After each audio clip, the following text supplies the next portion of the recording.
Amém. Vamos orar mais uma vez. Senhor, nós fazemos desses louvores também a nossa oração e o nosso desejo de Te conhecer. Sabemos que é caminhando que se faz o caminho, que é caminhando o caminho do Senhor que nós Te conhecemos. O conhecimento do Senhor não é um conhecimento religioso, não é um conhecimento meramente teológico, é um conhecimento relacional. E nós Te agradecemos que nessa caminhada o Senhor tem se revelado a nós, e nós Te pedimos que cada vez mais o Senhor se faz revelado a nós, porque temos aprendido de Ti, manso e humilde de coração, e nos Teus braços temos encontrado descanso para as nossas almas. Recebe, pois, ó Deus, o nosso louvor, a nossa adoração, a nossa gratidão por quem Tu és e por Te pertencer. Em nome de Jesus. Amém. Amém. Então, eu vou realizar a oração da noite de terça-feira, e aí depois você vai dar continuidade a essa transmissão que foi feita no domingo de manhã, às 10 horas da manhã, na escola dominical. E aí eu quero que você fique aqui para poder você acompanhar esse estudo, essa escola, essa aula bíblica do livro de Tiago, do capítulo 5. É o último capítulo e é uma série de aulas sobre o livro de Tiago, que eu vou editar e vou preparar e deixar aqui na playlist do canal para que você possa, se quiser estudar o livro de Tiago na íntegra, você pode estudar. Então tá bom, deixa-me realizar a oração da noite de terça-feira, essa transmissão. Não durma sem antes participar desta oração, dessa pregação, desse ensinamento, dessa aula. Vai ser muito bom para você. Para as pessoas que não me conhecem, eu sou o pastor Lira, daqui da cidade de Itabirito, do Ministério Tempo de Oração. Eu vou deixar aqui essas informações do canal e do ministério, dos meus livros, telefone, o endereço daqui, os dias e horários de reunião para quem é daqui de Itabirito, que quiser congregar conosco. Estão aqui os endereços de redes sociais, como também estão aqui QR Code, chave de Pix, para quem quiser se tornar um dizimista do canal, do ministério, ou um mantenedor desse ministério. Tá bom? Então, vamos orar?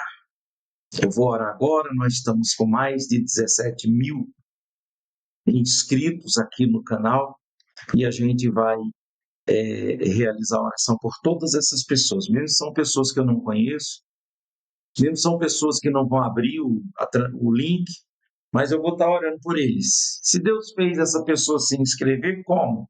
Eu não sei como que essas pessoas se inscreveram, né? Mas eu penso de que a gente deve orar, né, por todos. Então, muito bem, vamos lá.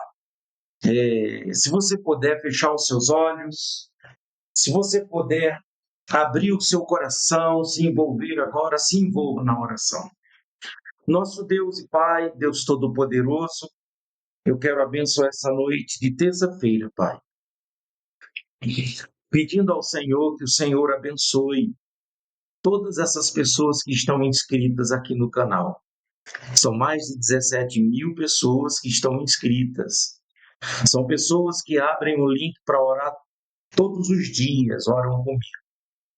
Pessoas do Brasil e até mesmo pessoas de fora.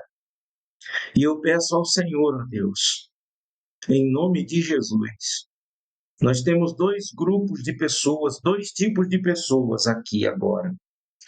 Pessoas que já andam com as suas próprias pernas, porque já nasceram de Cristo, nasceram de Deus, são evangelizadas, espiritualizadas, têm conhecimento. E temos aquelas pessoas, meu Deus, que ainda não te conhecem, ainda não tiveram um encontro contigo. Tem fé, crê em ti, crê que Jesus Cristo é o Filho de Deus, que morreu e ressuscitou dentre os mortos, crê, mas ainda não tiveram esse encontro, não receberam o Espírito do Senhor. Talvez por falta de conhecimento, por falta de força, não tem força, talvez por falta de oportunidade, eu não sei porquê, Pai. Mas se ela está aqui conosco agora, orando conosco, independente de sua religião, eu sei que é o Senhor trabalhando na vida dela para que ela viesse ou venha ouvir, ou venha orar. Como também, Pai, o Senhor pode enviar esse link para alguém muito necessitado, muito carente do teu amor, da tua misericórdia, do teu poder, de conhecimento. E eu peço ao Senhor, Pai, em nome de Jesus, abençoe, Pai, essa casa, essa família, cada um que está aqui conosco, os que estão no grupo Brasil em Oração, os que estão no grupo Itabirito em Oração, os que estão participando conosco aqui, que congregam conosco aqui no Ministério Tempo de Oração. Pai, abençoe todos em nome de Jesus, cada um que está aqui conosco. É essa a minha oração, o meu pedido, que o Senhor abençoe, Pai, em nome de Jesus. Senhor, eu peço ao Senhor pelos dizimistas, meu Deus, que mantêm esse ministério. Senhor, dê para esses dizimistas saúde física. Estou pedindo para eles, Pai, não fazendo acepção dos outros, não fazendo acepção dos outros, mas esses que têm fé, têm coragem, têm ânimo, disposição para tirar o dízimo e enviar ou uma oferta. Talvez essa pessoa ela não tem fé de dar o 10% de tudo quanto ela que vem na sua mão. Ela não aprendeu isso, ela não tem essa crença, essa fé. Mas ela tem ajudado, Pai. Eu peço que o Senhor olhe para ela, Deus, assim como ela olha para a obra do Senhor. Olhe para ela com um olhar de misericórdia.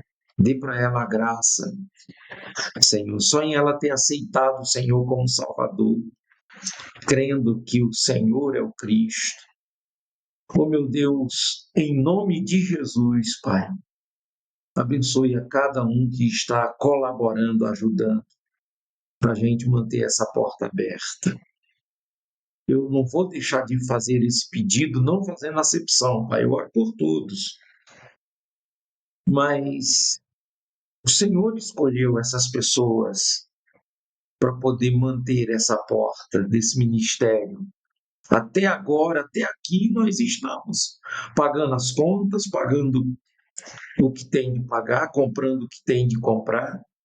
E eu sei que é o dízimo, que é a oferta, que é a generosidade desta pessoa.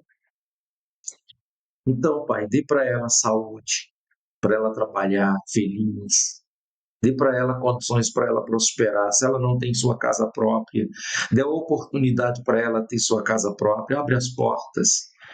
Se ela não tem, meu Deus, sua carteira de motorista, seu carro, um patrimônio, uma bênção que ela deseja, realiza, Senhor, o desejo do seu coração. O Senhor disse que o Senhor honra aqueles que te honram. Então honra teu povo. Em nome de Jesus. Amém. Tenha uma noite feliz, meu irmão. Tenha uma noite de terça-feira abençoada. E se você está em outro horário, outro dia, então tenha o seu momento aí com Deus. Seja feliz. Que essa noite, meu Deus, quando nós deitarmos nossa cabeça no travesseiro, quem está orando agora comigo antes de dormir, que venha deitar e logo pegar no sono, descansar o corpo e receber a vida, a saúde que precisa, em nome de Jesus. Amém, Senhor.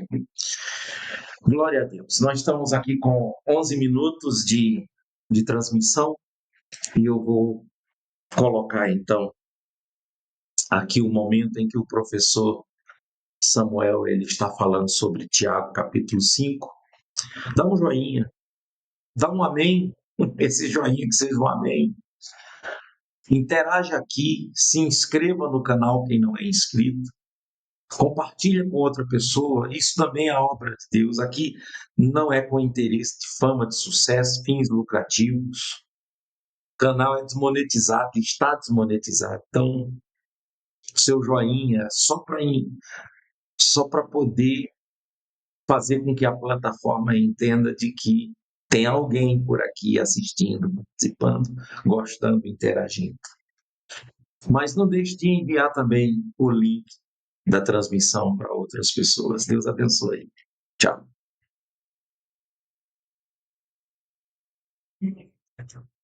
E amém. Amém, meus irmãos. Nós vamos então dar continuidade à nossa exposição da carta de Tiago, hoje no capítulo 5. Então você pode abrir a sua Bíblia ou o seu aplicativo no capítulo 5 de Tiago, da carta de Tiago. Ela só tem 5 capítulos e esse capítulo vai tratar de temas importantes e sensíveis da fé cristã, especialmente a temática da justiça do reino de Deus, da paciência no sofrimento e do cuidado comunitário, da comunhão, da força da comunhão. E tudo isso a gente vai pontuar, só que antes da gente fazer a leitura da primeira parte, a gente vai dividir o capítulo que tem 20 versículos, a gente vai dividir ele em 3, então a gente vai ler primeiro do 1 ao 6, depois do 7 ao 11 e depois do 12 ao 20. Antes da gente entrar, né, na leitura propriamente dita, a gente vai só relembrar algumas coisas, né? A carta de Tiago foi escrita ali por volta do ano 66 depois de Cristo. Tiago é, para a tradição protestante, o irmão do Senhor Jesus, que converteu posterior à morte e ressurreição de Jesus. Enquanto Jesus estava aqui pregando no seu ministério, curiosamente, Tiago não parece ter convertido ao Senhor. Foi o relato de Paulo na primeira carta aos Coríntios, no capítulo 15, que fala que o Cristo ressurreto apareceu a Tiago, o irmão do Senhor. Isso é muito interessante porque a gente se identifica com uma conversão posterior à experiência do Jesus histórico. Lembrando que existe o Jesus histórico e existe também o Cristo da fé. O que a gente vive hoje é o Cristo da fé, a experiência do Cristo da fé. O Jesus histórico é quase que consenso acadêmico que de fato existiu um homem, um rabino judeu, há 2000 anos atrás, na região do Oriente, ali em Nazaré, que de fato viveu e influenciou gerações, meio que inquestionável isso. Agora, o Cristo da fé é uma experiência mística, e essa experiência mística foi o que Tiago teve. Então, Tiago, irmão de Jesus, escreve a cristãos por volta do ano 66 que estavam dispersos, fruto da primeira perseguição que a igreja cristã vive ali, logo no iniciozinho dela. Né? A gente tem essa narrativa dessa perseguição em Atos capítulo 8, e vários cristãos são dispersos depois da perseguição romana. E aí ele não escreve, então, especificamente para uma igreja, como as cartas paulinas e outros textos. Ele escreve para cristãos dispersos, ou, uma expressão usada por Paulo e relembrada pelo Juliano semana passada, o Israel de Deus espalhado pela face da terra. Né? E ele escreve com qual intuito? Exortar os irmãos, encorajar os irmãos e também confrontar os irmãos a duas coisas: a crenças equivocadas. A gente tem que sempre fazer releitura da nossa espiritualidade, porque senão ela pode virar um piloto automático e você sai da linha vivendo um automatismo. Quem está online talvez não entenda, mas passou aqui, está passando nesse momento uma série de motoqueiros que vão fazer trilha certamente nessas regiões aí dos portões, e fez aquele barulho pentecostal aqui na nossa cabeça. Mas aí, então, ele confronta crenças, porque a gente tem que fazer a nossa releitura da nossa espiritualidade frequentemente, senão a gente cai num automatismo religioso. E isso fica muito repetitivo, obrigatório, ritualístico. E a espiritualidade cristã ela é relacional, ela não é meramente ritualística. O ritual, o rito é importante, mas a gente sabe muito mais ainda que, de fato, a espiritualidade cristã ela é relacional, ela é intimista, ela é viva, é uma espiritualidade viva por meio do Espírito Santo. Então ele confronta crenças e confronta também comportamentos. É por isso que a carta de Tiago foi interpretada por muitos como uma carta legalista, com muitas regras e leis, e nem tem, na verdade. Se você fazer uma leitura próxima, ele faz um resgate muito próximo da ética do Sermão do Monte, por exemplo. Ele fala isso demais nas suas cartas, ele lembra muito Jesus, inclusive o capítulo que a gente vai ler vai lembrar de Jesus também, exortando contra a avareza ali no Sermão do Monte. Então, ele confronta várias crenças, né, e comportamentos também diversos. O capítulo 1, ele fala sobre a alegria da aprovação, ele fala sobre buscar sabedoria para quem está vivendo em sofrimento, interpretar aquele sofrimento, o que eu posso fazer, o que está na minha mão que eu posso melhorar a minha condição de sofrimento, o que precisa de fato de oração, afinal, a oração do justo tem seus efeitos, né? Ele encoraja a gente no capítulo 2 a buscar conforto na palavra, a não fazer acepção de pessoas. Ele também denuncia uma fé sem obras. Às vezes a gente tem uma fé extremamente religiosa, extremamente confessional, teológica, mas inócua, sem prática, né? E ele vai exortar para mostrar para a gente, olha, qual que é a relevância da sua fé para o mundo, para a vida, como é que você prova o seu amor, a sua fé, se não for por obras, né? Então não é um sentimento, fé não é um sentimento, fé é um posicionamento, fé é uma atitude, né? Evangelho não é aquilo que a gente crê, evangelho é aquilo que a gente faz. Ele vai chamar essa atenção. Capítulo 3, ele exorta sobre os muitos irmãos que estavam querendo se tornar mestre, né? A sedição do poder ministerial, de cargos na igreja, e ele exortava que esses mesmos irmãos não sabiam usar a língua, né? Então, não tinha controle da própria língua e queria a responsabilidade de pastorear pessoas, sabendo que uma liderança fomenta a consciência, fomenta a cultura, e isso é muito responsável, né? A gente precisa ter muita responsabilidade para isso. E ele fala que o remédio para a gente tomar cuidado com a nossa língua é ser manso, evocando novamente o Sermão do Monte, quando Jesus diz, bem-aventurados os mansos, que herdarão a terra. Porque a gente sempre tem aquela, mas eu não levo desaforo para casa, eu tenho uma personalidade muito forte. Não, talvez você seja só mal educado mesmo. Talvez você seja só orgulhoso. Mas é muito honesta. A transparência e a honestidade, às vezes, pode parecer uma baita de uma inconveniência. Então, a gente tem que ser polido nesse sentido, e a gente não erra por ser manso. E Jesus nos ensinou. Ser firme na hora que tem que ser firme, mas nas relações cotidianas, se não tiver mansidão, se qualquer coisinha pisou no seu calo, você está soltando os cachorros, como diria, né, provavelmente você vai ter dificuldade em domar a sua língua. E o capítulo 4, o Juliano trouxe na semana passada 3 grandes práticas que a gente, como cristão, a gente tem que ter em face de uma geração que a gente é tomado por uma cobiça muito grande por causa da comparação. A gente vê hoje, por exemplo, as redes sociais vendendo uma imagem inexistente e emulando na gente desejos que nunca nos habitaram, e aí ele vai falar sobre a cobiça, que às vezes a gente pede a Deus e não recebe porque a gente pede mal, porque pede pelas nossas próprias cobiças. Então, a cura para isso é o contentamento, né? O Juliano falou sobre a prática do contentamento, a prática do serviço ao próximo e também a prática de não julgar o próximo. Bom, não me parece muito legalista. A gente fez uma pílula de 4 capítulos de Tiago. Agora a gente chega no capítulo 5 e ele vai lembrar muito as palavras dos profetas Amós, Isaías e Jeremias, e as palavras de Jesus denunciando a avareza, que historicamente flerta um namoro com a religião institucional. Historicamente flerta um namoro com a religião estabelecida, e flerta um namoro com o nosso próprio coração. Afinal, nós somos, eu sempre falo isso nas minhas aulas sobre filosofia e sentido existencial, para nós a vida só tem sentido se tiver uma corrida para a gente ganhar dinheiro. Se tirar da gente o foco de ser rico, a gente fica vazio assim. Então a gente já cresce inconscientemente num sistema filosófico inconsciente, que é uma corrida para ver quem fica mais rico. Então a gente trata muito bem a pessoa até descobrir o carro dela, e a gente até fala, você viu o carro dele? Aí já tem um outro olhar sobre a pessoa. E frequentemente essas pressões desse mundo, essas preocupações desse mundo, palavra inclusive de Jesus em Lucas capítulo 21, acautelai-vos por vós mesmos, que não ficais sobrecarregados pelas consequências da orgia, da embriaguez e das preocupações desse mundo.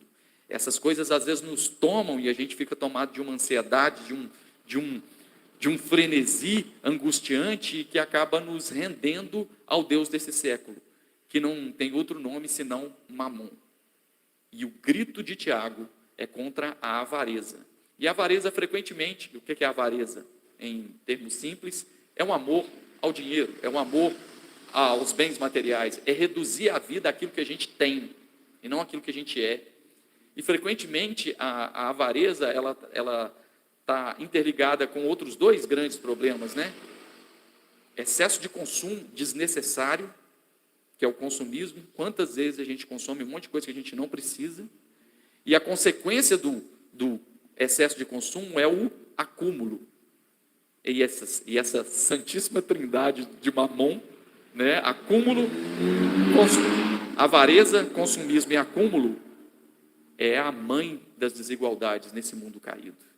E o grande grito de Tiago, nesses primeiros versículos que a gente vai ler, é a busca da justiça do reino de Deus. Ecoando novamente aquilo que disse Jesus de Nazaré: buscar em primeiro lugar o reino de Deus e a sua justiça. E Jesus não pregou um reino que é uma espiritosfera. O reino virá? Sim, mas o reino já chegou. Ele falou: é chegado o reino de Deus. Então eu, como discípulo de Jesus de Nazaré, eu tenho que viver o reino aqui agora. Aquilo que John Stott chama de contracultura cristã, de um mundo que serve Mamon. Eu sirvo não a Mamon, eu sirvo a um Jesus que ensinou a partilhar. Eu sirvo ao Jesus que ensinou que nada falta aos que se repartem. Eu sigo um Jesus que multiplicou pães e peixes. Eu sigo um Jesus que disse: dá a quem te pede. Isso é pauta caríssima do Evangelho. E se eu não tenho isso como um antídoto, a avareza vai me pegar em o nome do Senhor. A avareza vai me pegar com testemunho para a honra e glória do Senhor, que o Senhor me deu a quinta fazenda. Isso muda a vida de quem? Muda a vida de alguém se você conseguiu repartir os seus bens. Se você fez aquilo que Jesus disse ao avarento publicano que subiu na árvore, como é que chama? Zaqueu, né? Subiu na árvore e Jesus foi lá anunciar salvação para ele, falou: Senhor, tudo que eu exagerei, tudo que eu descumpri aquilo que a gente vai ler aqui em Tiago, eu vou dar 10 vezes mais aos pobres e repartir aquilo que eu errei. Então essa é uma pauta muito importante, a pauta da justiça social. É uma pauta de Amós, é por isso que muitos teólogos vão chamar Tiago de o Amós do Novo Testamento. E ele, nesses versículos, ele vai literalmente ecoar Jesus de Nazaré. Vamos ler os versículos. Inclusive a escrita parece uma profecia. Não dá para falar que é uma profecia, porque isso é uma carta, né? Mas a escrita dele parece uma profecia, parece uma sentença de Isaías e de Amós, que ele diz assim: atendei agora, ricos, chorai, lamentando por causa das vossas desventuras que vos sobrevirão. Ele está chamando juízo. Não é um convite ao arrependimento, é juízo, é sentença. Então, muito provavelmente, aqui ele não fala para os cristãos dos quais ele está orientando. Aqui ele está denunciando aos falsos religiosos avarentos, inclusive judeus, né? Jesus e o Novo Testamento frequentemente associa uma classe dos religiosos da época de Jesus, chamados saduceus, que eram muitos avarentos, que tinham ali uma relação muito grande com a liderança do templo e a liderança política, que é curioso, né? Essa liderança religiosa, essa liderança política, essa busca de poder, essa teologia do domínio, né? Muito curioso isso. E ele não está chamando ao arrependimento, ele está trazendo uma sentença, ele está trazendo juízo. Versículo 2, e é lindo, gente, aqui tem cada riqueza. As vossas riquezas estão corruptas, e as vossas roupas comidas de traça. E a gente julga muito pela roupa da pessoa e tal, né? Continua. O vosso ouro e a vossa prata foram gastos de ferrugem, e a sua ferrugem há de ser testemunho contra vós, testemunho contra vós mesmos, e há de vos devorar como fogo as vossas carnes. Tesouros acumulastes nos últimos dias. Ele está dizendo: olha só, a sua prata e o seu ouro estão enferrujando, porque você só está acumulando desnecessariamente. Prata e ouro não enferruja, mas aqui está enferrujando, e a ferrugem do não uso desses seus bens, para a sua própria sensação de poder e de consumo, eu tenho, enquanto o outro não tem, e azar, às vezes a gente acha que isso é um problema político, né? E aí ele está falando, essa mesma prata, esse ouro, vai gritar, vai ser denúncia contra você no dia do juízo, porque vocês estão acumulando. Lembrando Jesus de Nazaré, não vos acumuleis tesouros na terra, onde a traça e a ferrugem, isso não é testemunho, isso é mau testemunho, meus irmãos. Isso é evangelho, isso é evangelho. Não acumuleis tesouros na terra, onde a traça e a ferrugem corrói. Ai de vós ricos, Jesus dizendo em Lucas capítulo 6, porque tendes a vossa consolação. Você está achando que a sua consolação está no dinheiro. Essa é a sua consolação, está aí a sua consolação.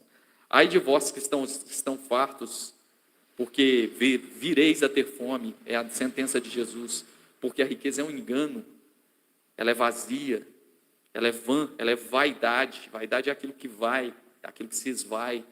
E o grito dele é dizendo isso, olha, no dia do juízo isso vai mostrar por que você não repartiu e teve esse monte de coisa. É a falta de acúmulo, é o excesso de acúmulo. E ele continua o texto. Apodreceram as suas riquezas. E como que vieram essas riquezas de acúmulo? Mais absurdo ainda. Eis que o salário dos trabalhadores que ceifaram os vossos campos e que por vós foi retido com fraude está clamando. E os clamores dos ceifeiros penetram até os ouvidos do Senhor dos Exércitos. Parece Isaías falando, parece Amós falando. Olha só, vocês enriqueceram à custa do trabalho escravo, do trabalho análogo à escravidão, comparado à escravidão, à exploração do pobre. E Deus ouve, Deus é um Deus sofredor. Dietrich Bonhoeffer vai dizer que somente um Deus sofredor pode acolher os que sofrem. Deus está do lado dos escravizados. Esse é o Jesus de Nazaré, é o servo sofredor de Isaías. E Deus está vendo tudo isso, e Ele manda essa sentença, é por causa disso. Versículo 5, tendes vivido regaladamente sobre a terra, tendes vivido nos prazeres, tendes engordado o vosso coração em dia de matança, tendes condenado e matado o justo, sem que ele vos faça resistência. Olha que covardia, né? Matando o justo sem resistência. Senhor, eu tenho direito, eu posso, eu tenho poder, eu tenho dinheiro. Dinheiro é poder, né? A gente fala que tempo é dinheiro, e tempo, na Grécia, por exemplo, era um deus, né? Então, Mamon está aí, está essa conexão toda, nessa busca. E aí eu anotei algumas coisas interessantes aqui para nós. Tiago, nesse trecho, passa a denunciar a avareza de muitos judeus não convertidos que acumulavam riqueza à custa dos pobres. A falta de uso dos bens materiais e seu consumismo por mero acúmulo faz apodrecer as riquezas. A riqueza apodrecida, por estar parada e não compartilhada, são testemunha contra o avarento no dia do juízo. E aí tem uma frase de um filósofo, eu tentei descobrir qual filósofo, é um filósofo que escreveu, muito bacana, e eu anotei aqui, olha, se tenho bens que não podem ser partilhados, esses bens são roubados.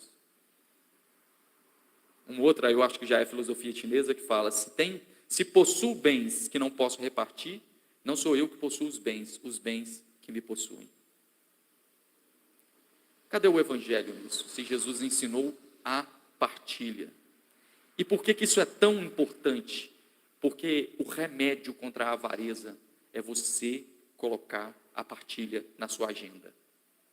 E a gente sabe que às vezes a gente tem alguns privilégios, e a gente tem que fazer o exercício de colocar a partilha, porque a gente é preguiçoso, a gente esquece tanto, que quando você doa alguma coisa para a ONG às vezes tem que ficar te ligando resistentemente ali, para você aqui, ajuda de novo, né?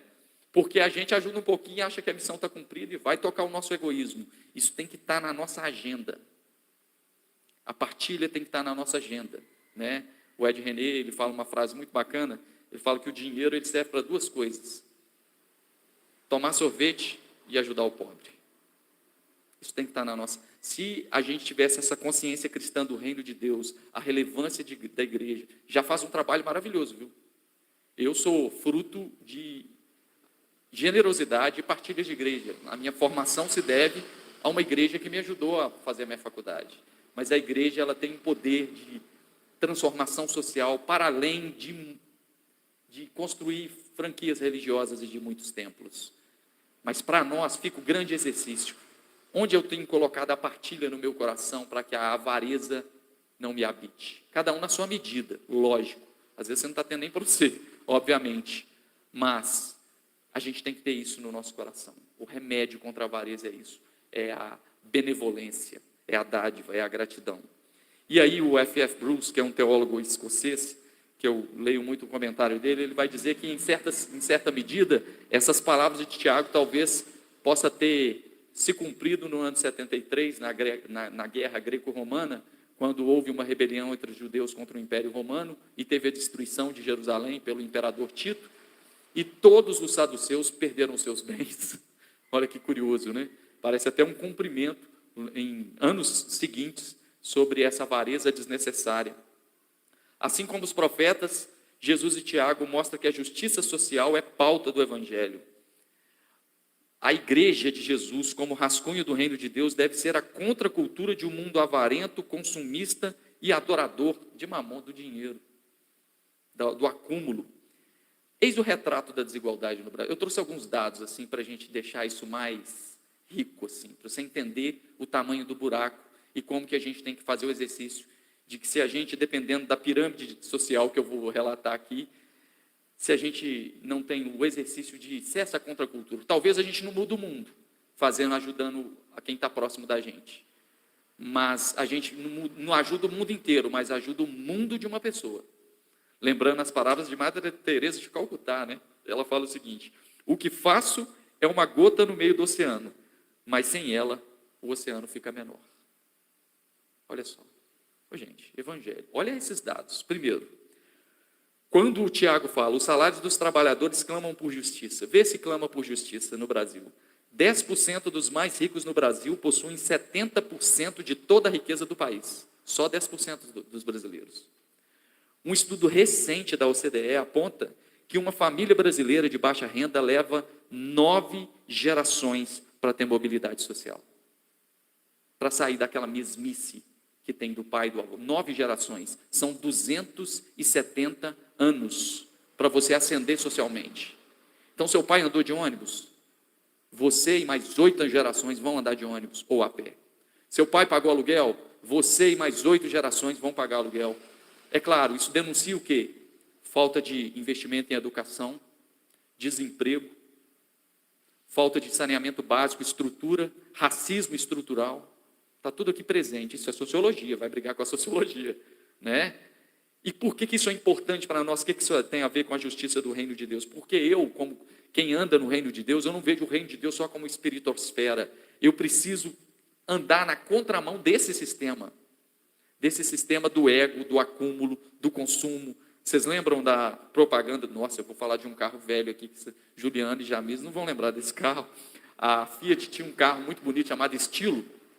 Era o Estilo. Você lembra desse carro? Não é possível, né? Já não, isso é lá, década de 1900 e Tiranossauro Rex. Né? E aí, a propaganda era extremamente consumista. Era assim, estilo. Ou você tem, ou você não tem. Hã?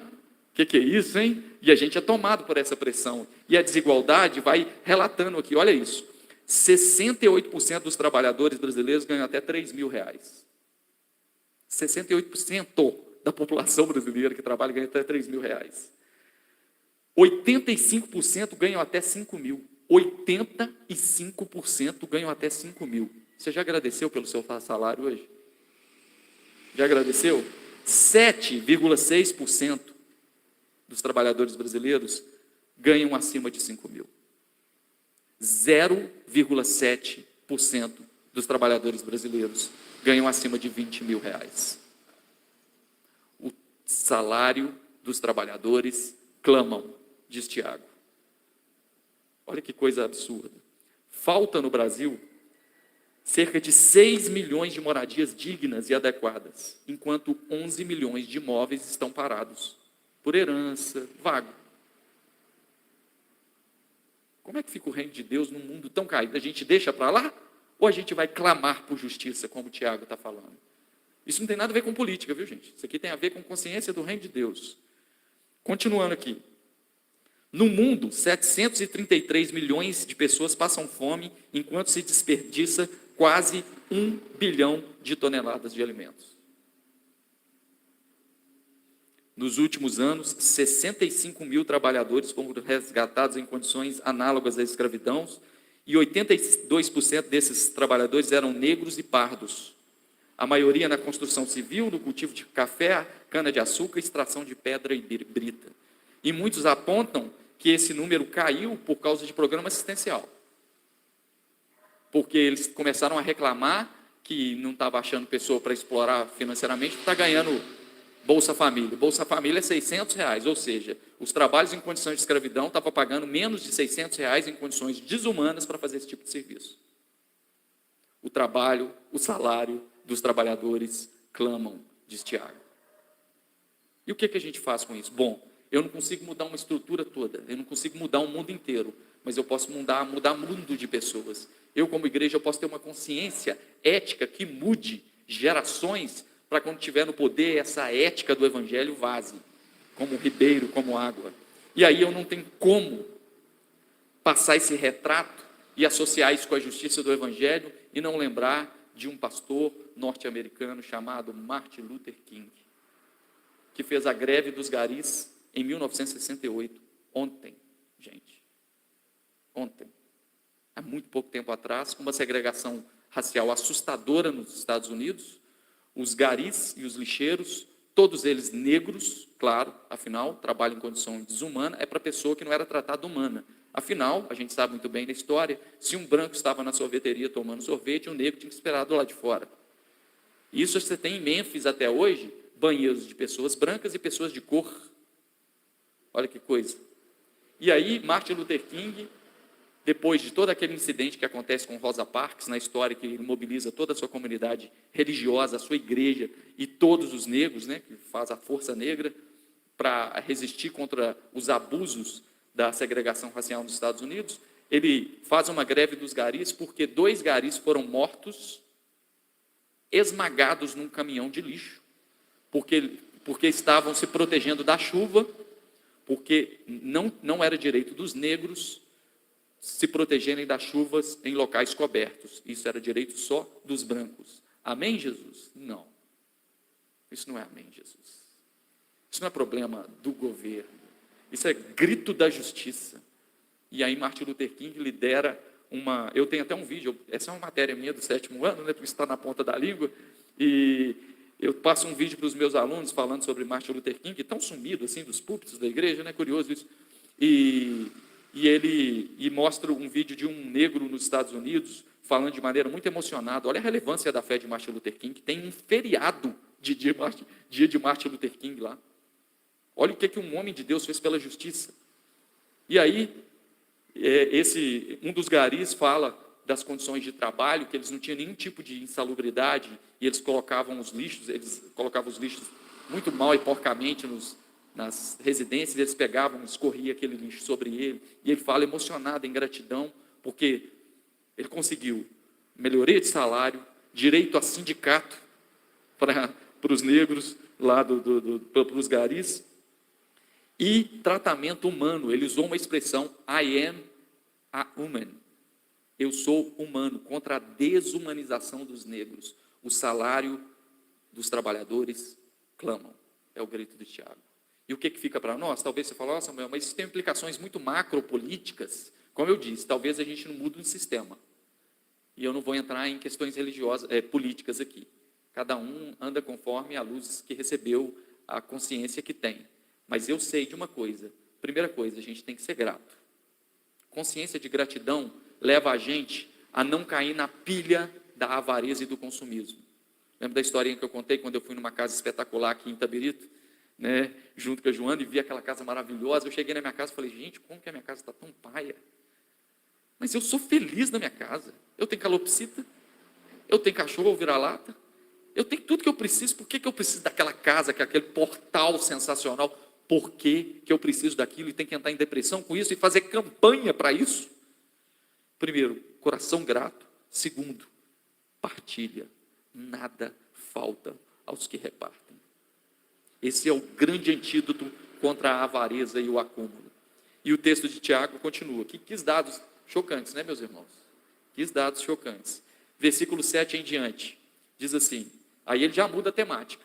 Depois de falar dos abusos da injustiça social aqui e das implicações que isso tem para o reino de Deus, ele vai falar sobre a paciência no sofrimento. Sede, pois, irmãos, pacientes até a vinda do Senhor. Eis que o lavrador aguarda com paciência o precioso fruto da terra, até receber as primeiras e as últimas chuvas. Sede vós também pacientes, e fortalecerá o vosso coração, fortalecei o vosso coração, pois a vinda do Senhor está próxima. Irmãos, não vos queixeis uns dos outros para não serdes julgados. Eis que o juiz está à porta. Irmãos, tomai por modelo o sofrimento e a paciência dos profetas, os quais falaram em nome do Senhor. Eis que temos por felizes os que perseveram firmes. Tendes ouvido a paciência de Jó, e vistes que fim o Senhor lhe deu, porque o Senhor é cheio de terna misericórdia e compassivo. Então ele vai falar o seguinte: olha, sofrimento é condição humana. Comparar sofrimento não funciona. Sofrimento é condição humana. E ele fala que é fundamental no sofrimento a gente ter uma fé que sabe esperar. Ecoa, como eu disse, ele parece muito com os profetas, Isaías dizendo: desde a antiguidade, nem se viu, nem jamais se ouviu um Deus que trabalha por aqueles que neles esperam e confiam nele. Que lindo isso. O profeta Isaías dizendo. E ele vai falar que diante do sofrimento a gente tem que ter paciência. E a psicologia vai chamar isso de resiliência. E ele vai usar algumas metáforas importantes para estimular a consciência de paciência no sofrimento, principalmente numa geração imediatista que não sabe sofrer, né? Tinha no futebol, né, tinha o Mano Menezes, técnico do Cruzeiro, que ele falava, o torcedor ficava, ele ganhava os negócios com o Cruzeiro, mas a gente sofria demais, porque o time dele era retranqueiro, e ele falava: gente, vocês têm que saber sofrer. Cruzeiro é um time que sabe sofrer. Que aplicação horrorosa essa minha aqui, mas veio na minha cabeça aqui agora. Mas vamos voltar para o texto bíblico. Ele vai dizer o seguinte: olha, o agricultor que espera, as metáforas que ele usa, o agricultor que espera a colheita. Um convite à perseverança significa permanecer firme, mesmo quando o resultado ainda não veio. Gente, eu plantei algumas frutas lá em casa, quando eu vim lá para casa. 2017, agora que eu não estou dando nem conta de colher tanta coisa, que bênção. Olha o tanto de tempo. Paciência. Sabe o que é a paciência? É a ciência da paz. Paz interior, resiliência. E a paciência, ela é irmã da perseverança, que é permanecer firme com esperança. Inclusive, a palavra perseverança é por meio de severos, firme, sério, severidade. Permanecer firme na esperança, mesmo sem saber o resultado. Sem esperança a gente não vive. A pessoa pode estar num quadro irreversível. Sem esperança a gente não vive. Ah, mas eu já sei. Sem esperança você não vive. Mesmo com um quadro antagônico, sem esperança. É preciso esperançar. Paciência, ciência da paz. Ele vai evocar os profetas do Antigo Testamento que sofreram no passado. A gente tem relatos de Isaías, partido ao meio, tantos outros profetas que sofreram mortes violentas. E o remédio para isso é: olha, a vida do Senhor é logo ali. A vida é breve. Eu tenho 42 anos, né? Subi a montanha, estou no meio, estou começando a descer devagarzinho, assim, ó, bem devagarzinho ainda, mas vamos descendo, porque a vida é rápida. E aí a esperança é a vinda do Senhor, porque toda dor é por enquanto. Essa é a nossa esperança. Toda dor é por enquanto. Toda dor é até breve, até daqui a pouco isso passa. Isso passa, olha que grandes conselhos dele. E ele termina falando sobre a paciência de Jó, um homem que soube sofrer, e ele vai ecoar a ideia de que Deus é eterno em misericórdia e compassivo. Eu só consigo crer num Deus que é eterno e compassivo. Compassivo tem a ver com compaixão, que é saber sofrer, é sofrer com. É um Cristo que sofre com a gente. Vou repetir a frase de Dietrich Bonhoeffer: somente um Deus sofredor pode cuidar dos que sofrem. E aí termina o capítulo, do versículo 12 em diante, e a gente lê para a gente finalizar. Assim: acima de tudo, porém, meus irmãos, não jureis, nem pelo céu, nem pela terra, nem por qualquer outro voto, antes seja o vosso sim, sim, e o vosso não, não, para não cairdes em juízo. Está alguém entre vós sofrendo? Faça oração. Está alguém alegre? Cante louvores. Está alguém entre vós doente? Chame os presbíteros da igreja e esses façam oração sobre ele, ungindo com óleo em nome do Senhor. E a oração da fé salvará o enfermo, e o Senhor o levantará. E se houver cometido pecado, ser-lhe-á perdoado. Confessai, pois, os vossos pecados uns aos outros, e orai uns pelos outros, para que sejais curados. Muito pode, por sua eficácia, a súplica do justo. Elias era um homem semelhante a nós, sujeito aos mesmos sentimentos, e orou com instância para que não chovesse sobre a terra, e por 3 anos e 6 meses não choveu. E orou de novo, e o céu deu chuva, e a terra fez germinar os seus frutos. Meus irmãos, se alguém entre vós se desviar da verdade e alguém o converter, sabei que aquele que converte o pecador do seu caminho errado, salvará da morte a alma dele e cobrirá multidão de pecados. Bom, esses 8 versículos merecia só uma exposição desses 8 versículos de tantas implicações, mas eu vou resumir isso à importância do cuidado comunitário, porque ele vai usar várias expressões em terceira pessoa. Chamais os presbíteros, é um coletivo. Orai uns pelos outros, é coletivo. Confessai as vossas culpas uns aos outros, é coletivo. Isso mostra que não há espiritualidade cristã que não seja relacional, que não seja coletiva. A gente precisa do outro. Nós estamos com a saúde mental péssima nesse século, muito em função do nosso isolamento digital, muitas vezes, e pelo enfraquecimento de instituições que deveriam dar a função do elemento comunidade, porque a comunidade é uma rede de apoio. Igreja, inclusive, deveria ser vista como comunidade, não uma porta religiosa, e não uma franquia de promover eventos religiosos. A verdadeira comunidade é aquela que está para além do momento do culto, da liturgia. É quando você sabe o que a pessoa está sofrendo, é quando você sabe que você pode ajudar ela de alguma forma, é quando há essa troca, é quando você tem amizade. Eu gosto muito de Jesus de Nazaré, quando ele diz que já não vos chamo de servos. Religião às vezes tem servos, né? Tem o clero e os leigos, o servo, a galera distante e a galera, né? Jesus vai dizer, não chamo de servos, mas de amigos. O poder da amizade, a amizade espiritual, comunhão é amizade espiritual, comunidade é amizade espiritual. A gente vive em certos níveis isso aqui. Quantos testemunhos de oração a gente vê aqui? Orações respondidas, orações consoladas, orações confortadas. Está alguém doente? Vamos orar, gente, que coisa maravilhosa. Você ter que lidar não com a doença em si, mas saber que tem gente sofrendo com você isso, e orando com você com isso, preocupado com isso. Você se conforta. E aí, em outro momento, ele vai falar, olha, está feliz? Vamos celebrar junto, vamos saber viver o bom, vamos cantar louvores, né? Depois ele falou, olha, está gente doente? Tem uma coisa muito interessante que um comentarista fala sobre a unção com óleo, né? Muito, muito, muito, provavelmente, esse óleo era medicinal. É consenso quase que acadêmico que era medicinal. Inclusive, o próprio texto bíblico fala que, por exemplo, quando aquele homem que caiu na mão dos salteadores, na parábola do bom samaritano, ele ungiu suas feridas com óleo, né? Então, o óleo era medicinal. E a gente está falando de uma época onde não existia ciência, né, gente? É pré-revolução científica, nós não tínhamos isso. Então, quando Tiago recomenda o pastor chamar a igreja, chamar os enfermos, o presbítero, e orar com óleo, sabendo do efeito terapêutico e do efeito místico da oração, da resposta, da esperança, do fortalecimento, ele está protegendo, às vezes, a sua comunidade no desespero de lidar com uma doença e não ter ciência e ir para o curandeirismo.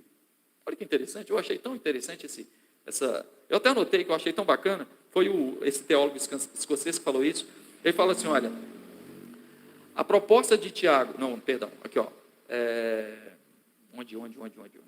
Aqui ó, os doentes da comunidade recebem acolhimento, oração e unção com óleo. Efeito medicinal? Possivelmente. Chamar os presbíteros para orar e ungir naquela época, de pouca formação médica, protegia a comunidade dos abusos, dos encantamentos e curandeirismos pagãos, que era tudo pago, né, gente? De graça tem gente que cobra oração. Tem gente que cobra oração. Você já viu o Pix da oração? Tem, gente, vocês nunca viram? Tem o Pix da oração, um monte de gente tem página no Facebook, no Instagram, e faz oração e pede o Pix da oração. E no Evangelho é tudo de graça, então chama os presbíteros para orar de graça, vamos acolher de graça, vamos dar remédio de graça, vamos ajudar. Comunidade terapêutica, graças a Deus que as igrejinhas, especialmente essas que estão no morro, onde o Estado não vai, ela faz isso. Ela transforma essas pessoas. Que coisa linda. E a grande pergunta para nós é, onde que está o valor da comunidade, do cuidado para a sua espiritualidade? Você tem essas amizades espirituais? Você tem gente que você pode confessar suas culpas? Aqui pecado não é só pecado, né? Que a gente tem uma vergonha danada para confessar pecado para o outro, mas as suas dores. Olha só a psicanálise falando que da cura pela fala. Né? Eu notei algumas coisas aqui, olha só. A proposta de confessar uns aos outros reforça o que muitos estudos da psicologia e psicanálise afirmam. Falar, olha a comunhão. E a gente, o que é comunhão para nós de igreja? Assim? Quem é igrejeiro? Vira para o irmão que está do seu lado e fala, Jesus te ama, eu também, essa é mais difícil. Isso é comunhão, né, gente? Isso é comunhão, né? Cantar de mão dada, somos corpo. Assim, legal, a música é maravilhosa, mas ela tem que exceder isso. Ela tem que ir lá na sua casa, ela tem que ter uma troca, ela tem que ter uma amizade, ela tem que ser um grupo pequeno. Você não sabe, você está numa igreja com 5.000, você não sabe que a pessoa que está do seu lado jamais. Né? E aí ele vai dizer, olha, reforça estudos que psicologia e psicanálise afirmam. Falar organiza a experiência emocional, desabafar, isso aqui é verdade, desabafar nossas angústias e reduz o estresse. Gente, ano passado, eu passei uns perrengues em trabalho, trabalhando, eu chegava assim, enforcado, doido para confessar para a Joana, falei assim, meu Deus do céu, eu tenho que compartilhar. E coitada da Joana, o trabalho da Joana é ouvir queixa dos outros de 7 às 5 da tarde. Ninguém chega assim no posto de saúde e fala assim, Joana, eu estou ótima hoje, eu vim aqui para te agradecer, viu? Não, é só problema. Eu chegava lá e eu estava assim, ó. Estou assim, desculpa, mas eu tenho que compartilhar. Sabe por quê? A dor isolada adoece. A dor compartilhada encontra caminhos de cura. Confessais, pois, uns aos outros as suas culpas e sereis curados. Olha que lindo. Aconselhai-vos mutuamente. Na multidão de conselho, a sabedoria. A escuta ativa reestrutura significados internos. Olha o poder. Se a igreja fosse igreja assim, ela seria grandes centros terapêuticos. Mas a igreja, às vezes, além de não ser comunhão, ainda resiste às comunidades terapêuticas, à terapia, a essa questão emocional. Então, a gente tem que levar as cargas uns dos outros e, assim, cumprir a lei de Cristo. Olha, eu estendi um pouquinho, mas para fechar com chave de ouro, né, gente? Acho que valeu a pena. É um prato cheio. A gente agora tem um material finalizado. Vou pedir o Juliano para me mandar os esboços dele. Deve ter ficado, assim, com umas 10 páginas de tudo que a gente falou aqui. Riqueza para a gente. A gente tem que aprender a comer alimentos sólidos, sabe? A gente é muito viciado em aquelas pregações emotivas, gostosinhas, assim. Tem que ter alimento sólido. É em nome disso que a gente faz uma espiritualidade, às vezes, obscurantista e que é uma verdadeira fábrica de ateus e desigrejados. Né? Então, vamos orar, fique de pé. Nós temos alguns pedidos aqui. Eu espero que tenha sido útil para mim. A experiência de preparar esse estudo foi maravilhosa. Minha empolgação é notável. Assim, né? Vamos lá. Muita gente participando aqui, né? Graças a Deus. Deixa eu ver aqui. Vou citar o nome de quem está sempre com a gente aqui. Zélia Sacramento, Deus abençoe. Valdenice. Deixa eu só aumentar a minha iluminação aqui, que eu estou ficando com presbiopia. Estou chegando direito. Não. Aí. Marcelão, sempre com a gente, graças a Deus. Obrigado, Marcelão, por ter compartilhado a nossa chamada em vídeo que a gente fez aí para o culto. Deus abençoe. Valdenice sempre participando. Júnior Dias, fiel, sempre ao redor da mesa conosco. Obrigado, Júnior, por nos abençoar com seu filho e por estar sempre presente conosco. Deus abençoe. Haroldo, nosso querido Haroldo, né?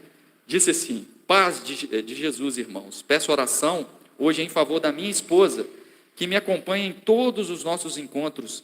Ela tem padecido de incômodas dores na coluna, e não existem remédios que resolvam. Então nós vamos orar.